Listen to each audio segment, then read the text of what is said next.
Guys, mumeze fresh. Ewan, uno musi tugiye kuvugana kuri dossier ya MC Yvan. MC Yvan.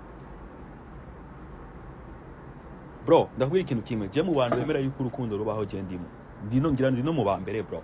Je ndizera yuko umuntu wese Imana ifise umuntu yamuteguriye bazobana karamata. Kandi yo muntu ashobora kuba ari umuyapani, ashobora kuba ari umukoreya, ashobora kuba ari umutayilande, ashobora kuba ari umukongomani, ashobora kuba ari n'umurundi. Imana we yonyine niyizi umuntu yaguteguriye. So unyimba Imana yaraguhuje n'uyu musista. Mukikundanira, mukumvikana, kora ibintu byawe gahoro bogara. Si twe twahubwiye ngo mupostinge rastamani. Kandi umuntu iyo maze kumupostinga abantu bari free gukora amakomantere yiwabo. Mugabe ikibazo kiba gisikiye kuri wewe. Esko ayo makomantere ya digera gute? Uyakira gute? Uvyitwaramwo gute? Amakomantere y'abantu bose batutse umugore wawe warayasimvye. Uja kwishura ari Charon. Uriko wishurana na KENZO. Baje abantu uri urishurana nabo urabazi. Urabazi kaboga. Chef, wereka kugira mariage. Nimba utagize sinzi ngene sinimba ari predos, nimba ari biki. Ibyo wagize byose. Igikuru nuko ushobora kuba uri muri procedure yawe yo kwigira muri Amerika kubana n'umugore wiwawe. Ikintu ciza cyane, ikintu ndakwifuriza. Chef, batangwe gusohora amafoto y'abandi bakobwa ngo mukundana ku ruhande. Ituzi ko ari ivyo. Mugabe ifoto ikabimwe zikaba zibiri, zikaba zitatu. Umugore wabizo mwafekta. Chef bazogukatira utarurira indege. Ndiko ndabivuga ngaco bwa ngo je ngo na sheri wanje ngo ntutuzi ngo nuzine twahuye ngo ntuzi communication yacu. Chef afise umutima ujya mugore wawe afise umutima nk'uwabandi, umutima w'inyama uri nk'amaraso. Bashobora Chef bazogusamburira urugo rastamani. Kuri kutokundana n'umugore wawe ukihoza abantu garastamani. Wewe ibintu byawe ni byapfa twebwe baza yuko twe bituraba. Waza yuko tuzokuririra twebwe garastamani. Umunsi umugore wawe yakudivorceje twaza ngo biraturaba.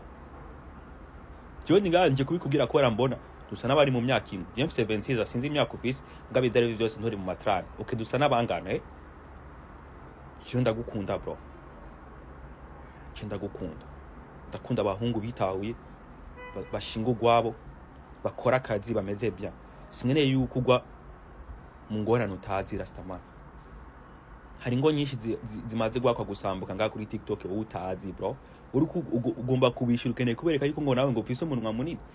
Chef, jewe ndingaha kukwemeza yuko Charon utamusumba umuntu.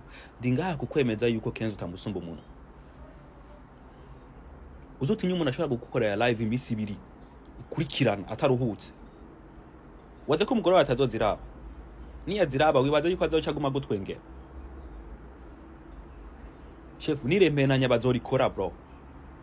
Bazogushira muri AI. Bazogushira muri AI bakora ifoto yawe uri kurasomana n'ubundi mukobwa. Kazi kawe rastamani. Ukora ibintu byawe gahoro rastamani. Wicomokere wigire n'umugore wawe muje kwipobera mu bintu by'iwanyu rastamani. Ubakura urugo rastamani abajamana. Okay. Uza abajene we bari BJ bro. Babuze n'umudemu numwe wiburaya yoza akababwira ati wagwan bagakundana bakagira na mariage ga bro. Uzi chance ufise mu buzima nta yuzi bro. Abandi muri Amerika baje kwideklara nk'impunzi wowe uzoshika ufise green card uri kurakina ngaha rastamani. Owe sha bro. Niga ndakeseri bro. Arige wiba shia. Arige mbambo ni Imana chance yayihaye umuntu mengo ntayikwiriye nuko nyene tu Imana ikora ibintu byayo nyene kwa je kavuga ati uyu muntu reka ndamu blessing.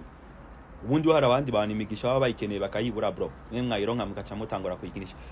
MC Yvan agenda gukunda bro. Va muri bibi bor. Kenda mu rukundo gawe n'umugore wawe mwiyubakira urugo rastamani. Kana nawe baji. Big up.